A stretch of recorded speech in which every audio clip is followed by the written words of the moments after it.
Baik, selamat malam. Perkenalkan, nama saya Kamila Betriana Kamaleng, jurusan Sosiologi Universitas Nusa Cendana Kupang dengan NIM 1803030129. Di sini saya akan menjelaskan makalah saya yang sudah saya tulis, yaitu pengertian korupsi serta pengertian korupsi menurut perspektif sosial, perspektif ekonomi, perspektif politik, dan perspektif budaya. Dan juga saya akan menjelaskan apa saja model, bentuk dan jenis korupsi, serta faktor penyebab korupsi dan dampak dari korupsi itu sendiri. Baik, yang pertama di sini apa itu pengertian korupsi? Di sini seperti yang kita ketahui, korupsi dari bahasa Latin. Baik, yang pertama di sini apa itu pengertian korupsi? Di sini seperti yang kita ketahui, korupsi dari bahasa Latin. Selanjutnya dikatakan bahwa corruptio berasal dari corrumpere, suatu bahasa Latin yang lebih tua. Dari bahasa Latin tersebut, kemudian kita kenal dengan istilah corruption, korup, atau corruption. Arti kata korupsi secara harafiah adalah kebusukan, keburukan, kebejatan, ketidakjujuran yang dapat disuap, tidak bermoral, penyimpangan dari kesucian. Selanjutnya kita akan melihat apa pengertian dari definisi korupsi menurut perspektif sosial. Definisi korupsi menurut perspektif sosial ialah pejabat publik baik politikus maupun pegawai negeri yang secara tidak wajar dan tidak legal memperkaya diri atau perkaya mereka yang dekat dengannya dengan menyalahgunakan kekuasaan publik yang dipercayakan kepada mereka. Yang kedua, kita dapat melihat definisi korupsi menurut perspektif ekonomi.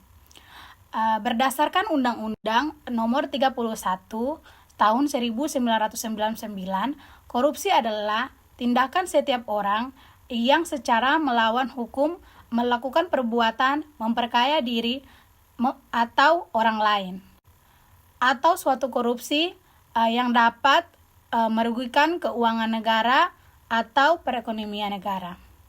Yang ketiga, kita dapat melihat definisi korupsi menurut dalam arti yang luas. Korupsi atau korupsi politis adalah penyalahgunaan jabatan resmi untuk keuntungan pribadi.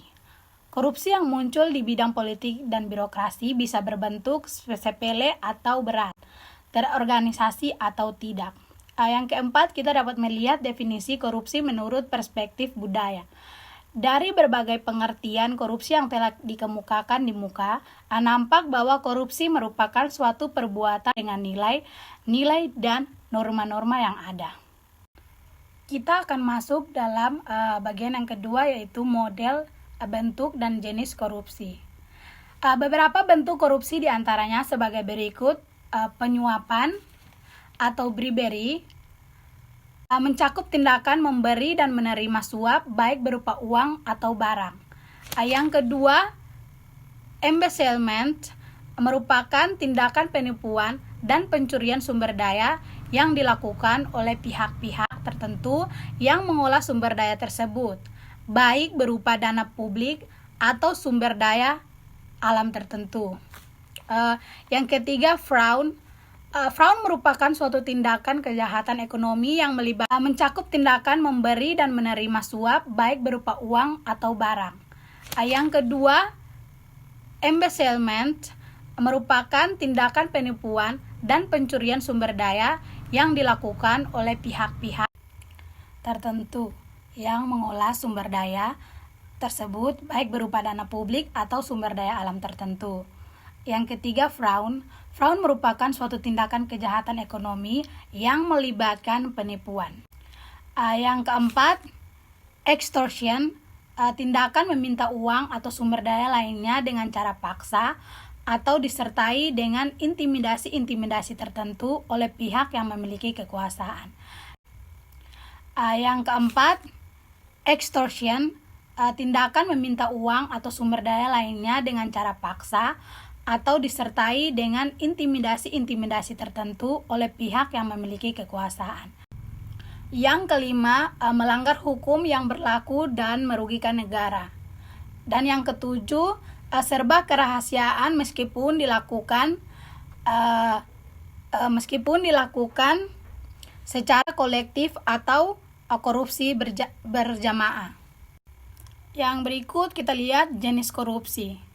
Jenis korupsi yang lebih operasional juga diklasifikasikan oleh tokoh reformasi M. Amin Rais yang menyatakan sedikitnya ada 4 jenis korupsi, yaitu korupsi ekstorsif, korupsi manipulatif, korupsi nepotistik, dan korupsi subversif. Yang berikut kita lihat model-model korupsi. Di antara model-model korupsi yang sering terjadi secara praktis, kita dapat melihat seperti contohnya pungutan liar, penyuapan, pemerasan, penggelapan, penyelundupan, pemberian yang bisa kita lihat seperti hadiah atau hibah yang berkaitan dengan jabatan atau profesi seseorang. Kita dapat melihat di slide yang berikutnya, yaitu faktor penyebab korupsi dan dampak dari korupsi itu sendiri. Faktor penyebab korupsi dibagi atas 2, yaitu faktor eksternal dan faktor internal. Kita menjelaskan satu persatu. Yang pertama, faktor eksternal. Faktor eksternal dari penyebab korupsi dibagi atas 4, yaitu faktor politik. Contohnya seperti instabilitas politik. Yang kedua, faktor yang berikut, faktor hukum. Contohnya seperti lemahnya hukum dan BUR. Yang ketiga, faktor organisasi. Di sini kita melihat contoh kurang adanya sikap keteladanan pimpinan kepada bawahan. Yang keempat, faktor ekonomi. Di sini contohnya seperti karena adanya pendapatan gaji yang tidak mencukupi dengan berbagai pengeluaran kebutuhan yang diinginkan. Yang berikut kita lihat faktor internal. Faktor internal yang menyebabkan korupsi dibagi menjadi 3, yaitu sifat tamak atau rakus yang tidak puas dengan apa yang telah dicapai, selalu merasa kurang sehingga menyebabkan tindakan korupsi. Yang kedua, moral yang kurang kuat. Seseorang yang moralnya tidak kuat mudah tergoda untuk melakukan korupsi. Yang ketiga, gaya hidup yang konsumtif. Perilaku konsumtif yang tidak dibarengi dengan pendapatan yang cukup. Yang berikutnya kita dapat lihat dampak-dampak dari korupsi. Yang pertama, dampak ekonomi. Yang kedua, dampak sosial dan kemiskinan masyarakat. Yang ketiga, dampak kerusakan terhadap lingkungan. Yang keempat, menurunnya kualitas lingkungan. Yang kelima, dampak terhadap pertahanan dan keamanan. Di slide yang terakhir kita dapat melihat nilai-nilai anti korupsi seperti kejujuran, kepedulian, kemandirian, tanggung jawab, dan disiplin. Baik, terima kasih. Sedikit penjelasan yang telah saya bawa. Di sini saya mengambil kesimpulan seperti yang telah saya jelaskan, pengertian korupsi, faktor-faktor penyebab korupsi, dampak korupsi, serta prinsip-prinsip atau nilai-nilai yang perlu dikembangkan untuk mencegah seseorang melakukan korupsi atau perbuatan-perbuatan koruptif. Ada yang mengatakan bahwa upaya yang paling tepat untuk memberantas korupsi adalah menghukum seberat-beratnya pelaku korupsi.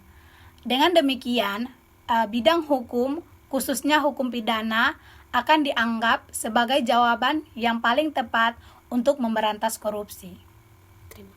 Tetapi penyakit ini menempel pada semua aspek bidang kehidupan masyarakat, sehingga sangat sulit untuk diberantas. Perlu dipahami bahwa dimanapun dan sampai pada tingkatan tertentu, korupsi memang akan selalu ada dalam suatu negara atau masyarakat. Maka dari itu, mulailah dari diri kita sendiri agar selalu hidup jujur dan disiplin. Sekian materi dari saya. Terima kasih. Terima kasih.